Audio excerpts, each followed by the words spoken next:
जय श्री श्याम। आप देख रहे हैं खाटू चमत्कार, वो पावन स्थान जहाँ हर कहानी नज़रों से नहीं दिल की धड़कनों से सुनी जाती है। आज जो आप सुनने जा रहे हैं वो एक महज हादसा नहीं है, वो उस पल की दस्तक है जहाँ इंसान की सांसें अटक गई थी और ऊपर कोई था जिसने कहा अभी नहीं, यह मेरा भक्त है। यह कहानी है एक ऐसे मोड़ की जहाँ जिंदगी और मौत के बीच बस एक झपकती हुई पलकों का फासला था।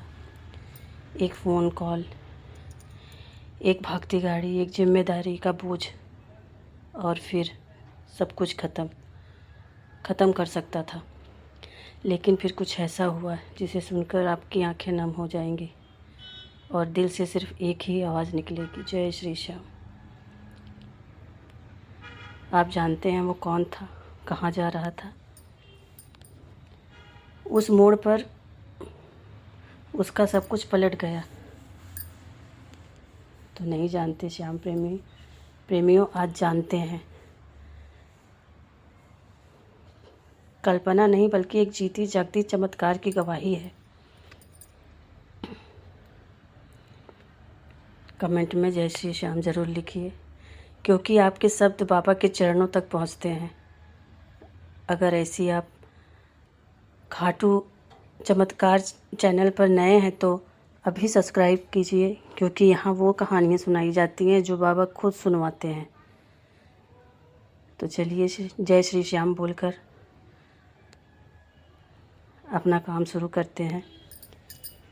एक ऐसी घटना जो आपको झकझोर देगी।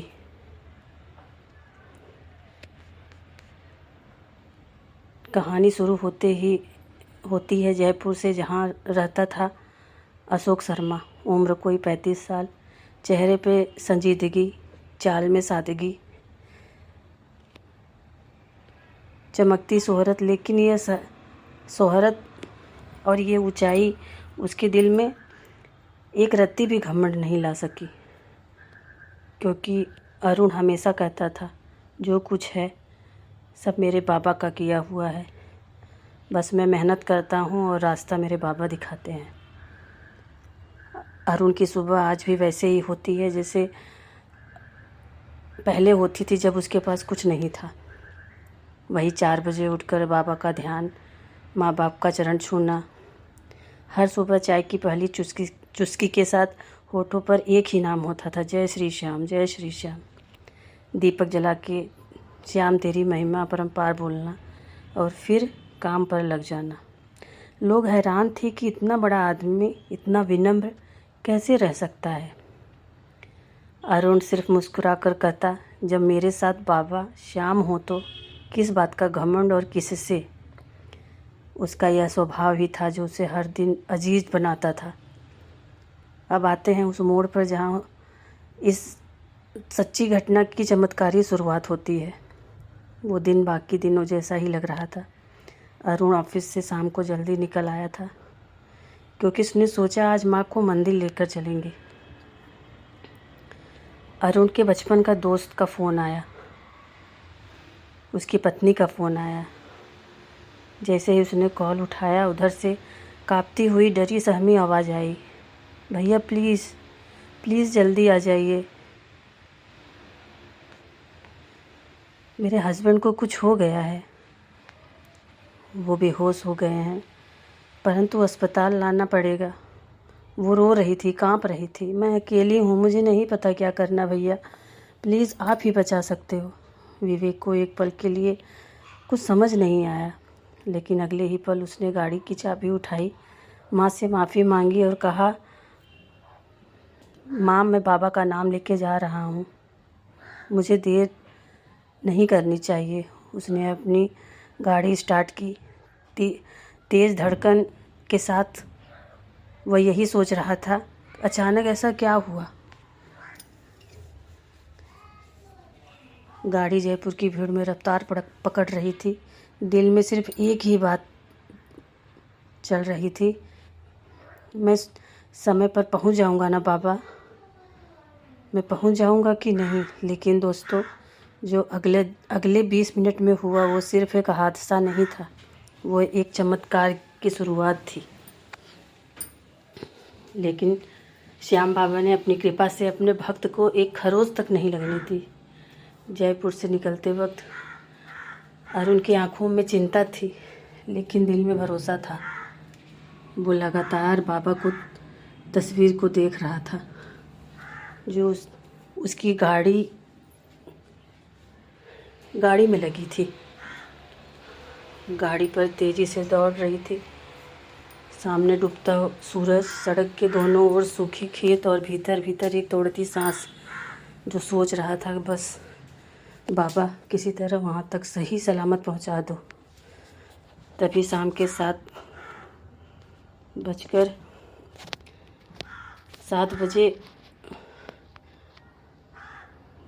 दिल्ली के ही नज़दीक गांव के पास एक तेज़ मोड़ पर एक ट्रक के सामने आ गया। बिना इंडिकेटर, बिना हॉर्न और एक ही पल में धड़ाम। विवेक की गाड़ी रोड पर डिवाइडर से जोरदार टक्कर खाई और सीधे एक पेड़ में जा लगी।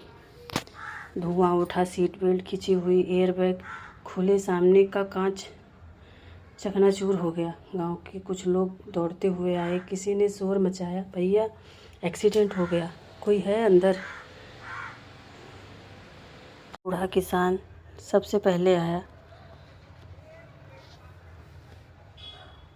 गाड़ी की हालत देखकर सर पकड़ लिया। भगवान, अंदर का आदमी तो शायद बचे ना। लेकिन जैसे ही लोगों ने उसकी गाड़ी का दरवाज़ा खोला, सबकी सांसें थम गई। अरुण होश में था, उसका चेहरा शांत था, उसके माथे पर एक भी खरोंच नहीं थी। वह सिर्फ अपनी सांसें ही समेटे हुए था, जैसे कोई गहरी ध्यान से उठता है। एक युवक बोला, भैया अब ठीक हो? आपको कुछ हुआ तो नहीं? विवेक ने केवल एक ही बात बोली, मैं नहीं, बाबा श्याम ने खुद गाड़ी चलाई थी उस पर। अब आप सोच रहे होंगे आपके शरीर को चोट तक ना लगी, लेकिन गाड़ी बुरी तरह टूटी हुई थी। तो यह वही चमत्कार था। सीट बेल्ट टूटी नहीं थी, एयरबैग समय पे खुल गए थे, ड्राइविंग सीट पर एक एंगल पर रुक गई थी जहां शरीर को झटका ना लगे। और सबसे बड़ी बात, गाड़ी में जो बाबा का तस्वीर रखा था वो एकदम सीधी खड़ी थी, न हिली न टूटी। अरुण को गांव के ही अस्पताल में लाया गया। डॉक्टर ने चेकअप किया, बीपी नॉर्मल, पल्स नॉर्मल और शरीर पर एक भी खरोंच नहीं। डॉक्टर भी हैरान था। गाड़ी की हालत देखकर कोई नहीं कहेगा कि अंदर वाला बच ना पाए, पर जब बाबा का हाथ हो तो दुनिया के नियम भी थम जाते हैं। अरुण ने वही अस्पताल में बाबा की तस्वीर सीने से लगाया और भावुक हो उठा। वो कुछ क्षण बूंदों की तरह रोता रहा। वो कोई दिखावा नहीं था, वो उस पल की आस्था थी। उसे उस जीवन रक्षक बाबा को धन्यवाद थी जिसने उसे बचाया। अरुण ने कहा, मैं सिर्फ मदद के लिए बाबा को पुकारा था, लेकिन उन्होंने तो मेरी पूरी ज़िंदगी बचा दी। उस रात वह अपने दोस्त के पास पहुंचा, जिसकी हालत अब बेहतर थी। अरुण के चेहरे पर एक अलौकिक शांति थी। घर लौटकर उसने सबसे पहले अपने गाड़ी का शुक्राना भंडारा रखा। गाड़ी वहीं रोड पर टूटी फूटी पड़ी थी, लेकिन शीशे के अंदर बाबा की तस्वीर अब भी सीधी खड़ी थी। जो आते तस्वीर देखते कहते, यह चमत्कार बिना नहीं होता। अरुण ने गाड़ी को अपने ऑफिस की दीवार के बाहर सजा कर रखा, जहाँ बड़े अक्षरों में लिखा है, जहाँ मानव की ताकत चूक जाती है वहीं बाबा की कृपा शुरू होती है। जय श्री श्याम। मन्नत नहीं, कोई शिकायत नहीं, सिर्फ धन्यवाद। बाबा के दरवाजे पे सिर झुकाया उसने और कहा, मैं तुमसे मांगने नहीं आया बाबा, मैं तो तुझे पाने आया हूँ। वह वही बैठा था। घंटों ना कोई फूल की थाली, ना कोई घंटी, ना कोई चढ़ावा, सिर्फ आँखों में आंसू और हृदय में निकलती धड़कती धड़कनें। तूने मुझे बचाया बाबा, अब ज़िंदगी तेरे ही नाम है। तो दोस्त, श्याम प्रेमियों, अगर आपको ये कहानी आपके दिल छूती है तो आप इसे लाइक कीजिए, कमेंट कीजिए, शेयर कीजिए। और ऐसे ही हम बाबा की ढेर सारी वीडियो लाते रहेंगे। अगर हाँ तो समझिए वो बाबा श्याम ही थे, तो तैयार रहिए, क्योंकि जिस दिन वो आएंगे आपको लगेगा कि आपका तो नया जन्म हो गया है। और बाबा जब आते हैं तो बता के नहीं आते, वो किसी के रूप में आते हैं।